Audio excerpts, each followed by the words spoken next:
The forbidden solution: there's a pattern hidden in the ruins of every fallen empire. A decision made in desperation. A choice that seems brilliant in the moment, but always ends in catastrophe. It doesn't matter if they ruled with swords or satellites. It doesn't matter if their leaders wore crowns or sat in Oval Offices. When great powers face their darkest hours, they all reach for the same forbidden solution. They create money out of nothing. And every single time, the result is the same. We're going to trace this pattern across 2,000 years of history, from the gleaming coins of ancient Rome to the wheelbarrows of Weimar Germany to the $100 trillion bills of modern Zimbabwe. 3 civilizations, 3 warnings, and 1 question you can't afford to ignore. Is America next?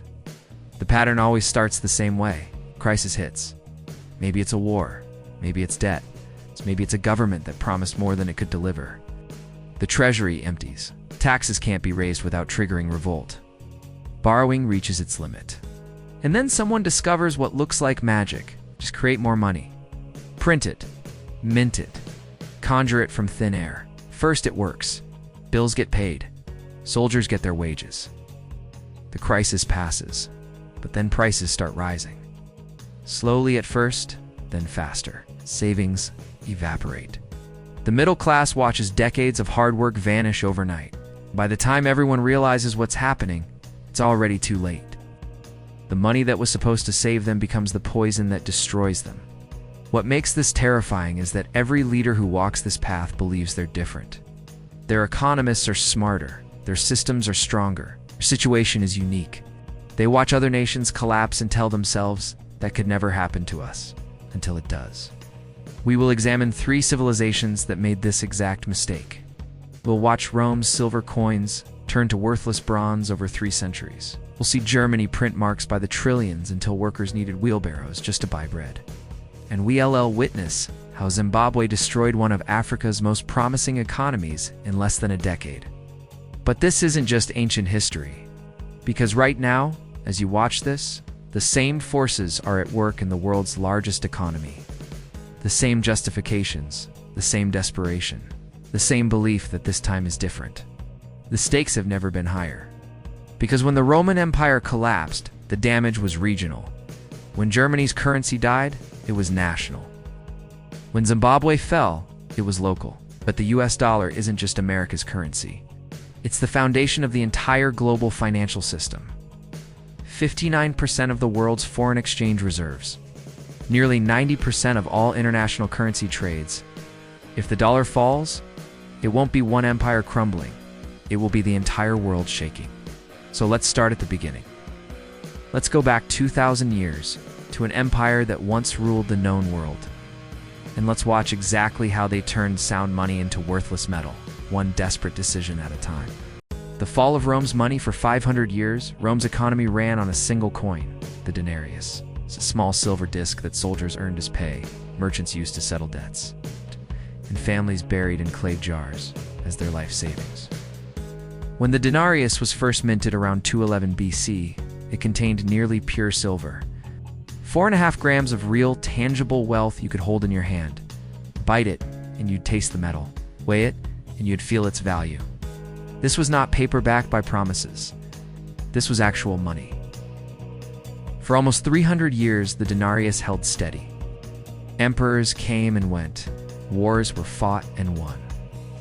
The empire expanded from Britain to Egypt. And through it all, the silver coin remained constant. Trusted from one end of the known world to the other. But running an empire costs money. Massive amounts of money. Legions stationed on distant frontiers demanded regular pay. Roads, aqueducts, and forums required constant maintenance.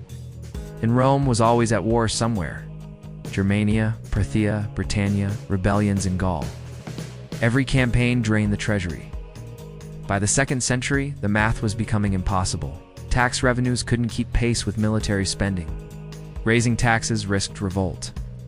Borrowing had limits in a world without central banks, so the emperors discovered what they thought was genius. Instead of admitting they were broke, they quietly reduced the silver in each coin. It's not enough for people to notice immediately, just enough to stretch their precious metal reserves. They could mint more coins from the same amount of silver. More coins meant more purchasing power. Problem solved. Right? The numbers tell the story of this slow-motion catastrophe. Under Augustus, at the dawn of the empire, the denarius was 95% pure silver. Citizens could trust what they held. By the time of Nero in 64 AD, after the Great Fire of Rome emptied the treasury, silver content dropped to 90%. Most people didn't notice. The coins looked the same. They spent the same. But the precedent was set. Once you start debasing currency, you can never stop. Under Trajan, silver fell to 85%. Under Marcus Aurelius, the so-called philosopher emperor, it dropped to 75%. By the early 3rd century under Caracalla, the denarius contained just 50% silver. Half the value had vanished into thin air. And then the real collapse began. In 235 AD, Rome entered what historians call the crisis of the 3rd century. 50 years of chaos. Nearly 50 emperors rose and fell, most assassinated within months of taking power. Plagues swept the provinces. Barbarian tribes pressed the borders. Civil wars erupted as generals fought for control. The government's response? Print more money, or rather mint more worthless coins. By the reign of Gallienus in the 260s, the denarius contained less than 5% silver. What had once been solid money was now just bronze with a thin silver wash. Scratch the surface, and the illusion fell away. People aren't stupid. They could see what was happening. Merchants started weighing coins, testing them, rejecting the obviously debased ones. Prices exploded, not because goods were scarce, but because the money was hollow. A measure of wheat that once cost 1 denarius now required 2, then 5, then 10, then 100. Wine that cost 1/8 of a denarius under the early empire cost 8 full denarii. By the time of Diocletian's price controls in 301 AD, that's inflation of over 6,000%. This wasn't abstract economic theory. This was families watching their savings disappear. Soldiers discovering their pay couldn't buy food. Farmers refusing to sell crops for worthless metal. The sophisticated economy that had bound the empire together began fracturing into primitive barter. People traded grain directly for tools. Craftsmen exchanged pottery for clothing. The monetary system was dying, and here's what made it worse. The government knew the coins were worthless. But in a breathtaking act of hypocrisy, Roman authorities refused to accept anything except gold and silver for tax payments. They sent out the debased coins and demanded real money in return. Emperor Diocletian tried to stop the bleeding with price controls. In 301 AD, he issued the edict on maximum prices, fixing the cost of over 1,000 goods and services. Violators faced death. It was a disaster. You can decree that worthless money has value any more than you can command the tide to stop. The black market exploded. Official trade collapsed. Citizens learned a lesson that would echo through history. Laws cannot make broken money whole. Eventually, Constantine introduced a new gold coin, the solidus. But by then, the damage was irreversible. The Western Empire had hollowed itself out from the inside. It would limp along for another century, sustained only by momentum and memory. Rome didn't fall because of barbarian invasions. The barbarians just walked through the door that monetary collapse had left open.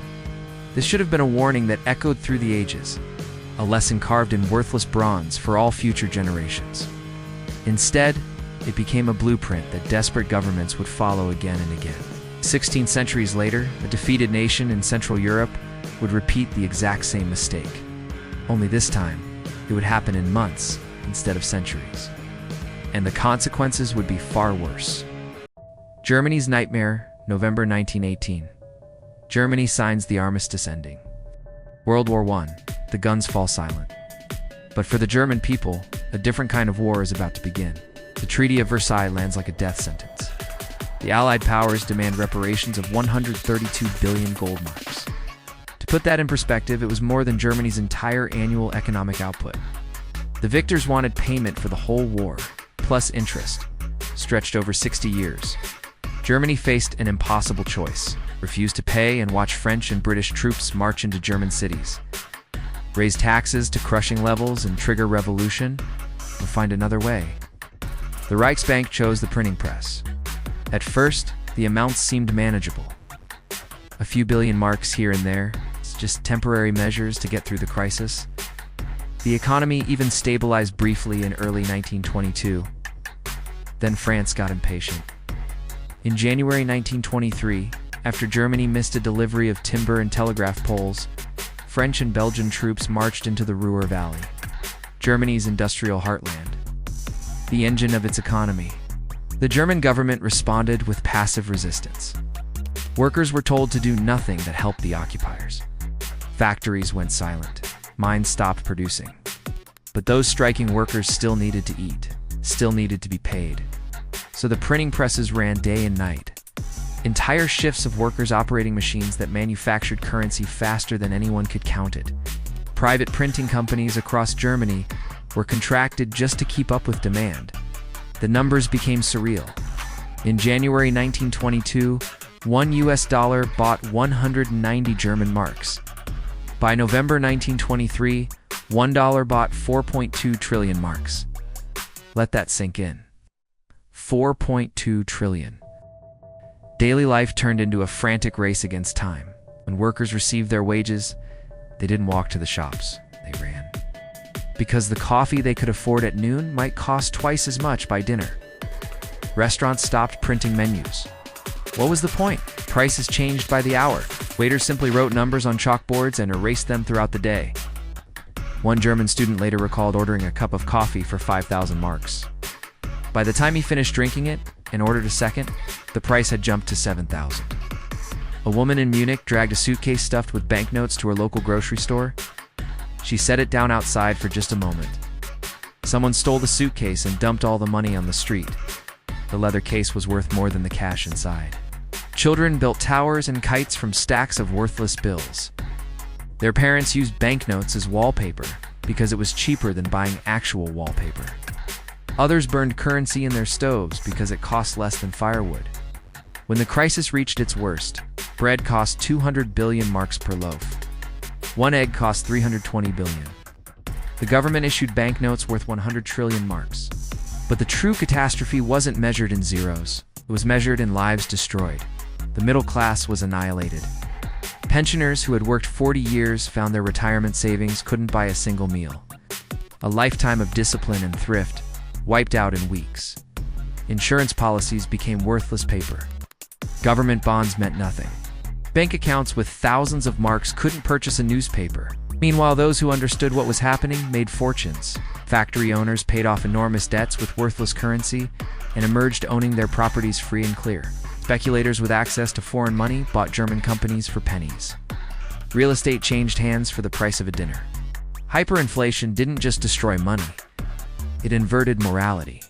Savers were punished. Debtors were rewarded. Those who played by the rules lost everything. Those who gamed the system won. The social fabric tore apart. When people lose everything they worked for, when their government destroys their future through monetary manipulation, they become desperate for answers. For someone to blame, for a strong hand to set things right. In November 1923, at the exact peak of the hyperinflation, a young politician named Adolf Hitler attempted to seize power in Munich. His beer hall putsch failed. He was arrested and imprisoned, but the seeds were planted. An entire generation had learned that democracy offered no protection, that governments lie about money, the system couldn't be trusted. Germany eventually stabilized by introducing a new currency backed by land and mortgages, the Rentenmark, where in Rentenmark were 1 trillion of the old paper marks. The hyperinflation ended almost overnight, but the psychological scars never healed. When the Great Depression hit 6 years later, Germans remembered. They remembered what it felt like to watch money become meaningless. And millions of them turned to a man who promised order, strength, and revenge. The road to World War II was paved with worthless banknotes. Now, you might think this is ancient history. Europe, nearly a century ago. A unique situation born from the aftermath of a world war. But the same cycle would repeat itself. It's time beyond war-torn Europe. Beyond the upheaval of a bygone era, in the year 2000, in a modern African nation that was once called the breadbasket of its continent, Africa's breadbasket becomes its beggar in 1980. Zimbabwe was born. A new nation rising from the ashes of colonial Rhodesia. And it had everything going for it. Fertile farmland stretching across the highlands. Rich mineral deposits beneath the soil. An educated population. Modern infrastructure. Currency so strong that one Zimbabwe dollar was worth more than one US dollar. For 2 decades, Zimbabwe fed not just itself, but much of southern Africa. The breadbasket of the continent, a success story that other African nations looked to with hope. 28 years later, a Zimbabwean teacher named Epiphany Amoud boarded a bus to collect her monthly salary, 1 billion Zimbabwe dollars. It sounds like a fortune. It couldn't buy her groceries. By the time she finished waiting in line at the supermarket, her money had lost even more value. She couldn't afford the bus fare home. The midwife walked 3 hours back to her family, her $1 billion worthless in her pocket. How does a nation collapse this completely? How does a currency go from stronger than the dollar to weaker than toilet paper? It started with land. In the year 2000, President Robert Mugabe launched a radical land reform program. White-toned commercial farms were seized and redistributed. Whatever the political justifications, the economic results were immediate and catastrophic. The farmers who had fed the nation were gone. The people who replaced them often lacked the equipment, the knowledge, or the capital to maintain production. Crop yields collapsed, export revenue vanished, food shortages began. The government faced a familiar problem: empty coffers, mounting bills, no good options. So they did what desperate governments always do. The Reserve Bank of Zimbabwe fired up the printing presses. At first, inflation crept upward. 50% a year in the early 2000s. Painful, but survivable. Then it accelerated. 100%.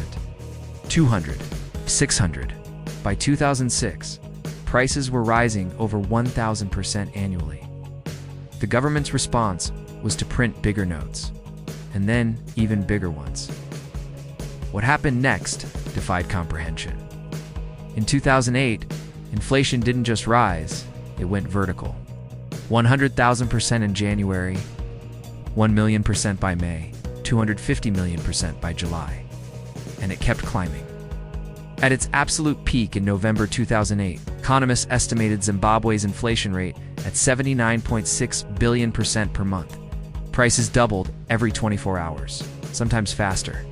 The Reserve Bank printed denominations that read like astronomical distances: $1 million notes, $1 billion notes, $1 trillion notes.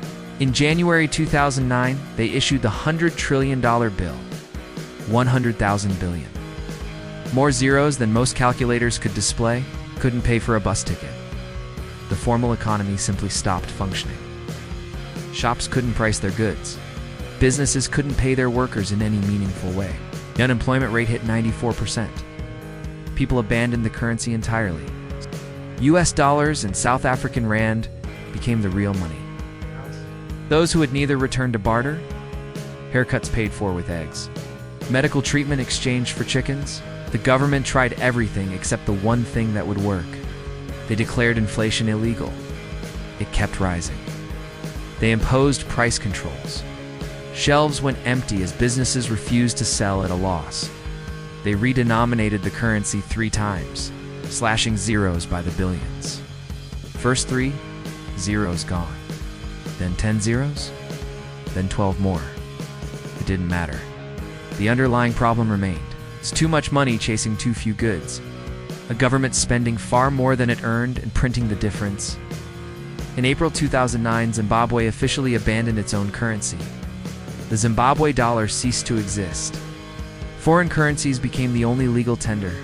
A nation that had once minted money worth more than America's was now using America's money because its own had become worthless. The human toll was staggering. Per capita income fell from over $1,600 at independence to just $136. An entire generation lost their savings, their pensions, their futures. Millions fled the country. Those who stayed faced shortages of everything: food, medicine, fuel, hope.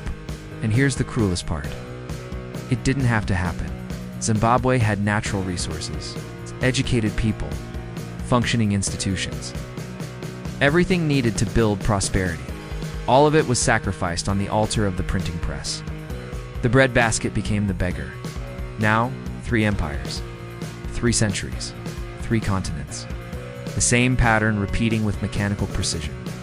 But surely this couldn't happen to the most powerful economy on Earth. Surely the United States, with its sophisticated Federal Reserve and its brilliant economists, would never make such elementary mistakes. Would it? Is the dollar next? United States national debt now exceeds $36 trillion? That's more than $100,000 for every man, woman, and child in America. Number so large it loses all meaning. Interest payments alone consume over $1 trillion every single year. It's more than the military budget, more than Medicare, more than the entire economy of most nations. And those payments are climbing as interest rates rise. The debt keeps growing. Every crisis brings more printing. Every solution requires more borrowing. The Federal Reserve's balance sheet has exploded. Trillions created during the 2008 financial crisis. Trillions more during the pandemic. Each emergency becomes an excuse to flood the system with new dollars. The pattern is identical. Only the scale is different. Rome's collapse was regional. Germany's was national. Zimbabwe's was local. But the dollar is something else entirely. The dollar isn't just America's currency. It's the foundation of global finance. Nearly 60% of all foreign exchange reserves worldwide. Almost 90% of international currency transactions. When America prints, the whole world feels it. The world is starting to notice. Nations are watching. BRICS countries are settling trade in local currencies, bypassing the dollar entirely. Russia and China now conduct over 90% of their bilateral trade in rubles and yuan. Central banks are stockpiling gold at record rates, hedging against dollar weakness. Saudi Arabia is considering accepting other currencies for oil. The whispers of de-dollarization grow louder every year. What was once unthinkable is now openly discussed. History doesn't repeat exactly, but it rhymes. Every empire that printed its way out of trouble believed it was different. Everyone was wrong. The question isn't whether the pattern will repeat.